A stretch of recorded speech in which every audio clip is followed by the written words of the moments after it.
এটা সৰু কেপিটেল দি মই ক্ৰিপ্টো ইথেৰিয়ামত ট্ৰেড এটা কৰিছিলোঁ। গোটেই ভিডিঅ'টো শেষলৈকে চাবা, গোটেইখিনি এক্সপ্লেইন কৰিছোঁ, কিমান টকা চাৰ্জেছ কাটিছে, কিমান টকা ইউজ হৈছে, আৰু SL কেনেকৈ ট্ৰেইল কৰিব লাগে, TP কেনেকৈ ট্ৰেইল কৰিব লাগে, গোটেইখিনি দেখাইছোঁ। শেষলৈকে চাবা ভিডিঅ'টো। এণ্ড যোনে একাউণ্ট অ'পেন কৰা নাই, ডেছক্ৰিপশ্যনতে লিংকটো দি থৈছোঁ তলত, চেক কৰিবা। আৰু একাউণ্ট খুলি পেলাই যদি ফিউচাৰত ট্ৰেড কৰা তেতিয়াহ'লে 1000 rupees তোমালোকৰ মানে ৱালেটত আহি যাব, ঠিক আছে। চ' যোনে যোনে একাউণ্ট খোলা নাই খুলি ল'বা। আৰু কেনেকৈ ট্ৰেড কৰিব লাগে, কি কৰিব লাগে, উইথড্ৰল ডিপ'জিট, চব মই ভিডিঅ' বনাই থৈ দিছোঁ ইউটিউবতে, চেক কৰিবা, ধুনীয়াকৈ এক্সপ্লেইন কৰি থৈ দিছোঁ। এতিয়া ব'লা চাওঁ তেনেহ'লে আজিৰ ভিডিঅ'টোত। 500 আৰু কিবা এটা আছিল, 47 মান টকা এক্সট্ৰা আছিলে। চ' 500 টকাই ধৰি লৈছোঁ, ট্ৰেডটো লৈছিলোঁ আৰু কিমান টকা বনালোঁ, কিমান পাৰ্চেণ্ট কৰিলোঁ। বাট এটা কথা মাইণ্ডত ৰাখিবা যে তুমি ইমান কম কেপিটেলত এক্সপেক্টেশ্যন 0 ৰাখিব লাগিব, ঠিক আছে। এনেকুৱা নহয় যে তুমি 500 টকাই একদম বহুত বনাই দিবা। চ' এইটো জাষ্ট ষ্টাৰ্টিং শিকিবৰ কাৰণেহে ভাল হয়, কিন্তু তুমি 500 টকাত কোনো ট্ৰেডাৰ বনিব নোৱাৰা মানে, ঠিক আছে। চ' সময়ৰ লগত তোমাৰ কেপিটেল চাইজো বাঢ়িব লাগিব।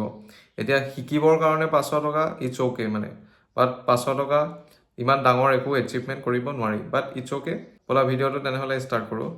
চ' গাইজ, ট্ৰেডটো ফিউচাৰ ইথেৰিয়ামৰ দেখিছা, ট্ৰেডটো পাঞ্চ কৰিছিলোঁ। আৰু ট্ৰেডটো কি লজিকত লৈছিলোঁ সেইটো মই ভিডিঅ' বনাই অলৰেডি থৈ দিছোঁ, চাই ল'বা। ক্ৰিপ্টো ইথেৰিয়াম এনালাইচিছ বুলি ভিডিঅ' এটা দি থৈছোঁ ইউটিউবতে।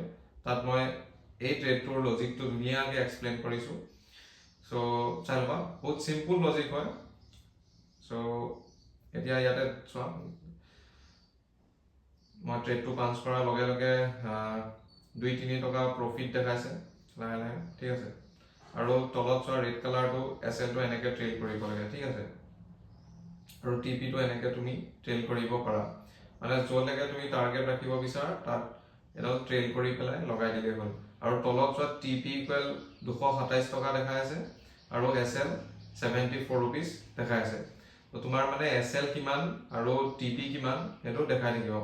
এতিয়া SL হৈ গ'ল তোমাৰ ষ্টপ লছ মানে, ঠিক আছে, যে তুমি মানে কিমান টকা লছ সহিব পাৰা, সেই বস্তুটো তোমাৰ তাত আছে ডিচাইড কৰিবলৈ তুমি কিমান টকাৰ SL দিব পাৰা মানে, ঠিক আছে। মই এতিয়া ইয়াতে 74ত SL দি থৈ দিছোঁ আৰু এইপিনে টাৰ্গেট মোৰ বেছি নহয়, 227 টকালৈকে টাৰ্গেট লগাই থৈ দিছোঁ। তাৰপিছত তলত যদি চোৱা এভেইলেবল বেলেঞ্চত 950 টকা হৈ আছে। তাত একচুৱেলি মোৰ একাউণ্টত 1500 টকা আছিলে, 1500 টকাৰ অলমষ্ট 547 টকামান গৈছে, বাকী 550 এনেকুৱা চামথিং গৈছে ট্ৰেডটো মানে এক্সিকিউট কৰোঁতে। তো এতিয়া 950 টকা এভেইলেবল বেলেঞ্চত মোৰ শ্ব' কৰি আছে। তাৰপিছত মই এইটো মাৰ্কেট অৰ্ডাৰতে লৈছিলোঁ। তোমালোকে লিমিটতো ল'ব পাৰা, লিমিটত ল'লে চাৰ্জেছ অলপমান কম কাটে, ঠিক আছে। বাট মাৰ্কেটতো ল'ব পাৰা, অকণমান ডিফাৰেঞ্চ হয় আৰু। তাৰপিছত ছাইডত আছে তোমালোকৰ 20x বুলি দেখিছা। 20xটো হৈ গ'ল মই লিভাৰেজ 20x ইউজ কৰিছোঁ। বহুত কম লিভাৰেজত মই একচুৱেলি এইটো ট্ৰেড লৈছোঁ। যদি 50x ল'লোঁ হয় হয়তো মানে আৰু অলপ পাৰিলোঁ হয়, কিন্তু সেইটো হিচাপত মানে কি হয়, লিকুইডেশ্যন হৈ যাব সোনকালে, পজিশ্যনটো কাট খাই যাব। তাৰপিছত হৈ গ'ল এণ্টাৰ চাইজ। ইয়াতে তোমালোকে মানে যিমান লটত ট্ৰেড কৰিবা সেইটো ইয়াতে লিখি কৰি পেলাই বাই লং আৰু চেল শ্বৰ্ট বুলি যে আছে তাত ক্লিক কৰিলে ট্ৰেডটো পাঞ্চ কৰে। ইয়াতে মই এতিয়া বাই লং কৰিছোঁ, চ' ট্ৰেডটো চলি আছে ধুনীয়াকৈ, দেখিব পাইছা। তো ট্ৰেডটো চলিব দিম অলপ। তো SLডাল মই আৰু অলপ ট্ৰেইল কৰি অকণমান ওপৰলৈ দিছোঁ, 71 rupees হৈছে এতিয়া। ট্ৰেড চলি আছে, প্ৰফিটত আছোঁ 35, 36 এনেকুৱা চলি আছে। কিমান পাৰ্চেণ্ট দিয়েগৈ শেষলৈকে চাই থাকিবা। অলপ কম বেছি হৈ আছে আৰু টকাটো, একো নাই। তুমি সেইটো কাৰণে ভাল, তুমি যদি SL আৰু TP ইউজ কৰা তেতিয়া মানে তুমি বিন্দাছ থাকিব পাৰা যে ওপৰত গ'লে মোৰ TP হিট হ'ব, তলত আহিলে মোৰ SL হিট হ'ব। আৰু SL TP তুমি লগাবই লাগিব, ঠিক আছে। যদি তুমি SL নলগাকৈ ট্ৰেড কৰা তেনেহ'লে তোমাৰ পুৰা কেপিটেল উৰি যাব, ঠিক আছে। এইটোতো 500 rupees দি দেখাইছোঁ, এইটো উৰি গ'লে একো মানে তেনেকুৱা একো নাই। কিন্তু যেতিয়া বিগ কেপিটেল দি কৰিবা তেতিয়া SL নলগোৱাকৈ যদি ট্ৰেড কৰা তেনেহ'লে পুৰা কেপিটেল চাফা হৈ যাব, ঠিক আছে। চ' এই সৰু সৰু কেপিটেল দিয়ে শিকোঁতে মানে এইবোৰ কথা নোট কৰি যাবা যে SL লগাব লাগিব, TP লগাব লাগিব, এইখিনি কথা মানে মাইণ্ডত ৰাখিবা। ৰিস্ক টু ৰিৱাৰ্ড ৰেচিঅ'টো মানে ফ'ল' কৰিবা, ঠিক আছে। আৰু ৰিস্ক মেনেজমেণ্ট এইখিনিৰ ওপৰত ভিডিঅ' মই বনাম সোনকালে, তো চেনেলটো ছাবস্ক্ৰাইব কৰি থৈ দিবা, ভিডিঅ' আহি আছে আৰু বহুত। চ' এতিয়া যদি আমি চাওঁ ইয়াতে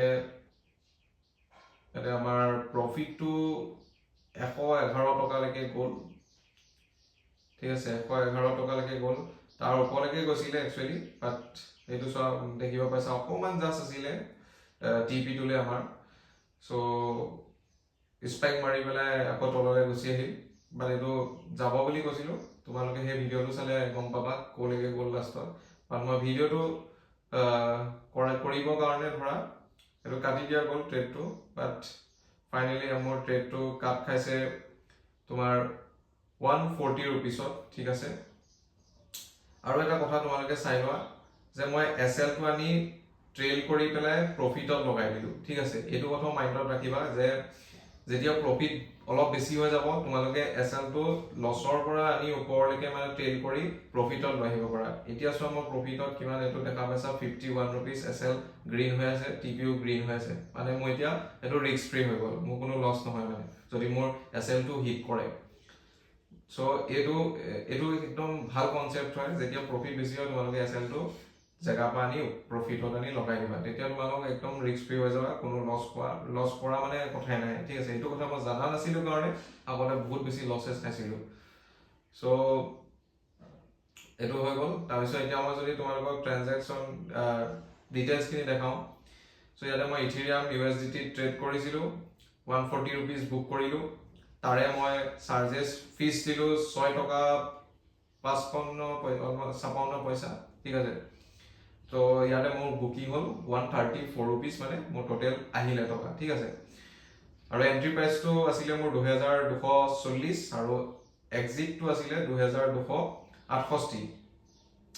চ' এইখিনি টাইমটো এনেকৈ আছিলে, চাই ল'বা, এইটো 16/3/26 অ'কে, সেইটো আছিলে। আৰু ইয়াতে মই প্ৰফিট কিমান পাৰ্চেণ্ট বনালোঁ যদি চাওঁ, তেনেহ'লে তোমালোকক দেখাইছোঁ অলমষ্ট মানে কি 25.62% প্ৰফিট বনাইছোঁ, মানে এটা ভাল প্ৰফিট বনাইছোঁ। 25% প্ৰফিট বহুত এটা ভাল কিয় কৈছোঁ, কাৰণ ইয়াতে যদি মোৰ কেপিটেলটো ডাঙৰ হ'ল হয়, ধৰা 1 লাখ হ'ল হয়, তেনেহ'লে মই মানে 25,000 ৰুপিজ বুক কৰিলোঁ হয়। বাট মোৰ কেপিটেলটো যিহেতু সৰু, সেই হিচাপত মোৰ প্ৰফিটো 134 ৰুপিছে বুক হ'ল, মানে চাৰ্জেছ কাটি। তাৰপিছত এতিয়া যদি মই চাব যাওঁ, তেওঁলোকৰ কেলকুলেশ্যনটো কৰি দিছোঁ যে মোৰ মানে বহুতে ভাবিব পাৰা ন যে একাউণ্টত 950 টকা এভেইলেবল বেলেঞ্চ দেখাইছে, হয়তো বেছি ইনভেষ্ট কৰি দিলোঁ নেকি 550তকৈ। চ' চোৱা, এইটো মই কেলকুলেশ্যন দেখাই দিছোঁ যে 140 ৰুপিজ বুক হৈছে আৰু 25%, মানে তোমালোকে নিজে উলিয়াই ল'ব পাৰিবা, ঠিক আছে। 140 ৰুপিজ ওলাইছে আৰু সেইটো 25% হয় কেপিটেলৰ। চ' তেনেহ'লে কেপিটেল কিমান সেইটো যদি তোমালোকে কেলকুলেট কৰা, তেনেহ'লে 546 টকা, মানে 47 টকা ধৰিছোঁ কেপিটেল ওলাই, মানে ঠিক আছে। 547 টকা মানে মোৰ গৈছে ট্ৰেডটো লওঁতে। চ' এইটোৱে আছিল কমপ্লিট ভিডিঅ', কেনেকুৱা লাগিল জনাবা। কম বেলেঞ্চত মই কৰি দেখালোঁ ট্ৰেডটো, তোমালোকে যিহেতু বিচাৰি আছিলা, বহুতে মেছেজ কৰি আছিলা, চ' ভাবিলোঁ যে এবাৰ দেখাই দিওঁ, তোমালোকৰ ইজি হ'ব ট্ৰেডটো লওঁতে, ট্ৰেড কৰোঁতে বা বুজিবলৈ। চ' ভিডিঅ'টোত ইমানখিনি আছিলে কথা, লগ পাম অন্য এটা ধুনীয়া ভিডিঅ'ত। আজিলৈ ইমানেই, বাই বাই।